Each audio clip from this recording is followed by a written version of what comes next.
Assalamualaikum warahmatullahi wabarakatuh. Selamat pagi mahasiswa semuanya. Hari ini kita bertemu kembali tentunya dengan materi yang berbeda dari materi kita kemarin ya. Hari ini kita fokus kepada materi tentang kalor.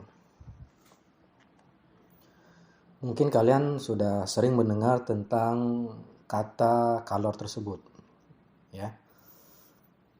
Namun tanpa kita sadari bahwa kalor itu sangat dekat dalam kehidupan kita sehari-hari. Seperti contoh berikut ini. Peristiwa apakah ini? Iya, ini adalah peristiwa air mendidih. Ya. Dari peristiwa ini, mungkin timbul pertanyaan dalam diri kita masing-masing. Bisa jadi pertanyaan seperti ini. Mengapa hal ini bisa terjadi? Kemudian, bagaimana urutan proses terjadinya peristiwa tersebut? Atau mungkin, apa yang akan terjadi jika air yang mendidih tersebut dituangkan ke dalam air yang dingin?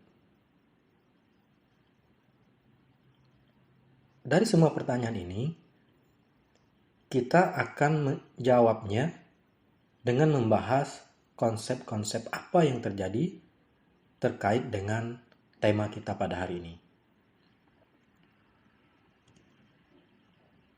Perhatikan tujuan perkuliahan kita.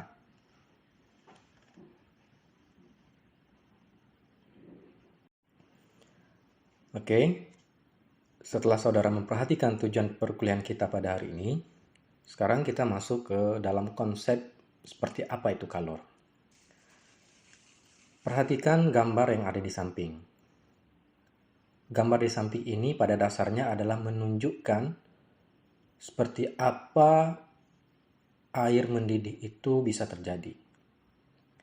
Tentunya air mendidih akibat dari sistem yang ada pada diri mereka itu dipengaruhi oleh panas yang ada di luar sistem. Artinya, ada api yang menyebabkan air itu mendidih. Mendidihnya air tentunya akibat dari kenaikan suhu air dari dingin menjadi panas. Maka, oleh sebab itu, kalor itu sendiri pada dasarnya adalah suatu bentuk energi. Energi seperti apa?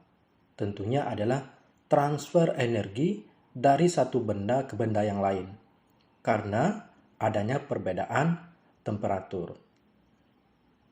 Dari pengertian ini, coba kalian perhatikan.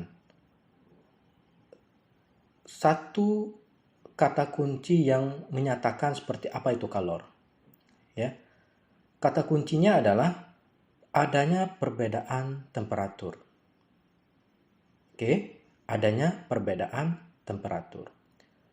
Ketika temperatur itu berubah, maka kita dapat menyatakan bahwa adanya transfer energi tertentu akibat dari perbedaan temperatur awal dengan temperatur akhir. Maka kita katakan di sini adalah kalor itu merupakan transfer energi dari satu benda ke benda lain karena adanya perbedaan temperatur. Kemudian dalam satuan SI, kemarin kita sudah membahas di pertemuan awal tentang satuan-satuan internasional. Ya, satuan dari kalor itu adalah joule, di mana joule itu ya itu merupakan satuan dari bentuk energi. Karena ini adalah kalor, maka satu kalor nilainya itu adalah 4186 joule. 4186 joule. Dengan demikian, secara harfiah, kita bisa menyatakan bahwa satu kalori itu sama dengan kalor yang dibutuhkan untuk menaikkan temperatur 1 gram air sebesar 1 derajat Celcius. Ingat, 1 kalori itu merupakan kalor yang dibutuhkan untuk menaikkan temperatur 1 gram air sebesar 1 derajat Celcius. Untuk menaikkan suhu air 1 derajat Celcius, maka kita butuh 1 kalori. Itu artinya. Di mana kita menetapkan massa dari air itu adalah sebesar 1 gram. Jadi gini, kita mendapatkan 1 gram air nih. Kemudian kita ingin menaikkan suhunya 1 derajat.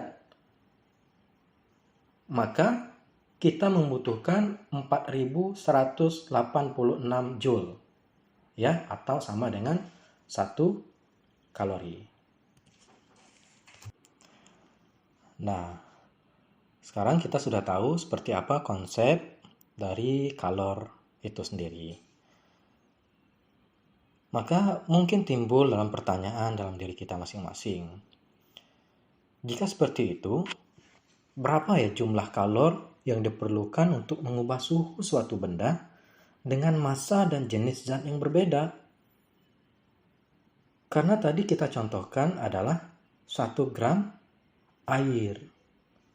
Bagaimana jika terjadi pada besi, kayu, dan lain sebagainya?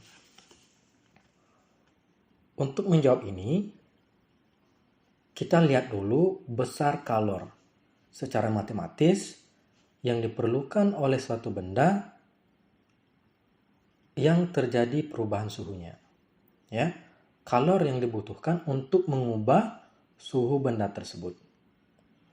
Secara matematis, kalor itu disimbolkan dengan huruf Q besar. Ingat, Q besar. Itu sama dengan M dikalikan dengan C dikalikan dengan delta T. M itu adalah massa dengan satuan gram. Coba perhatikan, massa dengan satuan gram. Kemudian C kecil. C kecil ini adalah kalor jenis dengan satuan kalori per gram derajat Celcius. Dan delta T itu adalah perubahan suhu. Perubahan suhu tentunya adalah pengurangan atau selisih antara suhu akhir dengan suhu awal. T2 dikurang dengan T1. Sekarang perhatikan animasi yang ada di samping. Tiba-tiba bola-bola kecil itu menjadi merah. Dan merahnya merambat dari api yang sebelah kanan ke tangan yang ada sebelah kiri. Inilah yang menunjukkan bahwa kalor itu pada dasarnya ditransfer, dipindahkan dari satu zat untuk menaikkan suhunya. Kenaikan suhu ini pada dasarnya sangat bergantung sekali kepada zatnya. Sangat bergantung sekali pada zatnya atau jenis zatnya. Maka oleh sebab itu, pada matematis rumus ini, Q sama dengan MC delta T, itu diselipkan kalor jenis. Kalor jenis ini menandakan seperti apa bahan yang kita gunakan atau yang kita naikkan suhunya. Berbeda bahan, berbeda jenis zat, tentunya berbeda juga kalor jenisnya. Berikut ini adalah tabel dari kalor jenis berbagai zat. Perhatikan yang sebelah kiri itu zatnya. Dan 2 kolom di sebelah kanan itu adalah kalor jenis C. Ada 2 variasi yang kita gunakan. Yang pertama adalah dengan satuan kalori per gram derajat Celcius dan yang kedua adalah joule per kilogram Kelvin. Bolehkah kita menggunakan salah satunya? Boleh, silakan, tidak masalah. Namun yang paling penting di sini diingatkan adalah ketika kita menggunakan kalor per gram derajat Celcius, maka massanya tetaplah gram dan suhunya derajat Celcius.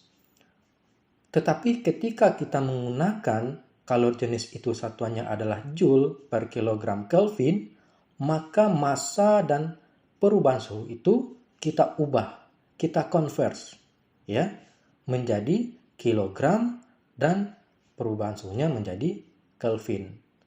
Di pertemuan sebelumnya, kita telah membahas seperti apa itu suhu. Ya, ada derajat Celcius, ada derajat Kelvin, ada derajat Fahrenheit, dan ada derajat Réaumur. Tergantung saudara. Saudara nyamannya menggunakan satuan yang seperti apa.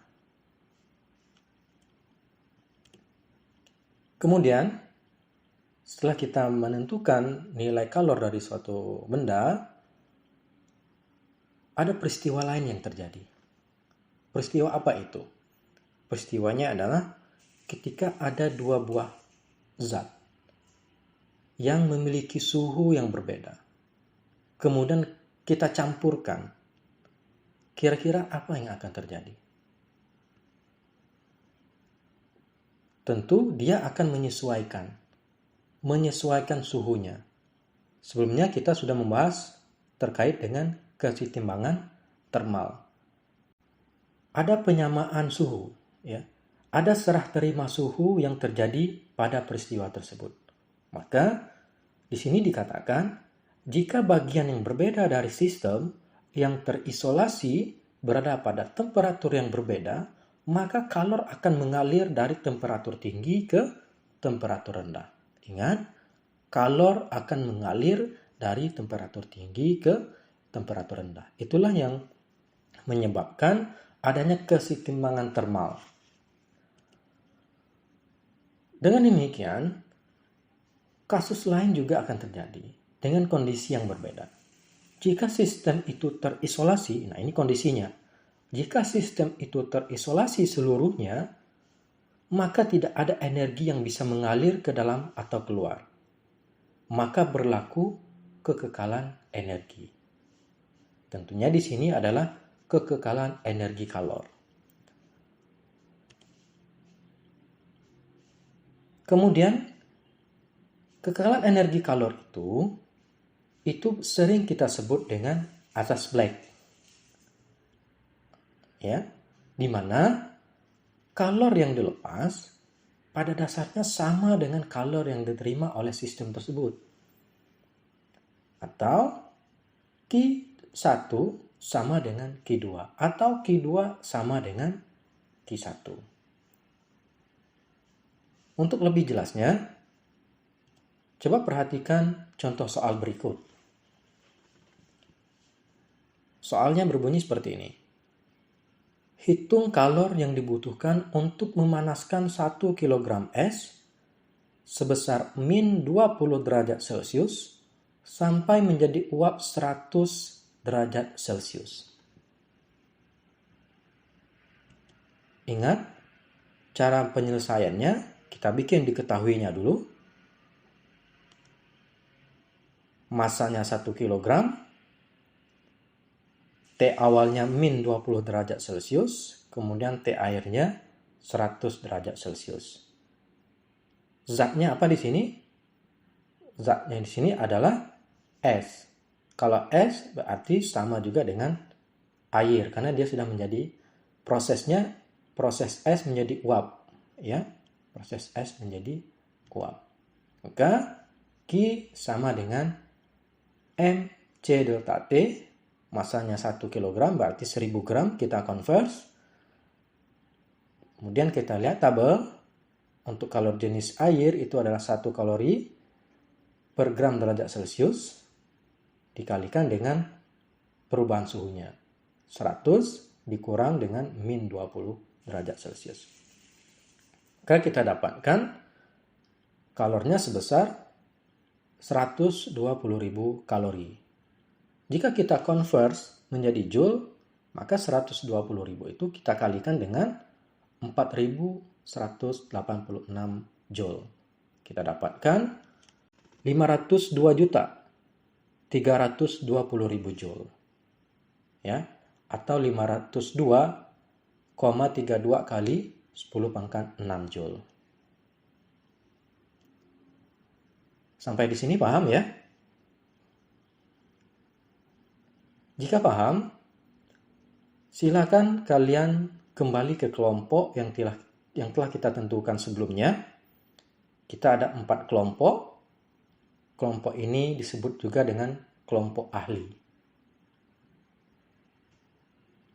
Ya, silakan bergabung ke kelompok dan selesaikan soal-soal yang telah diberikan sebelumnya.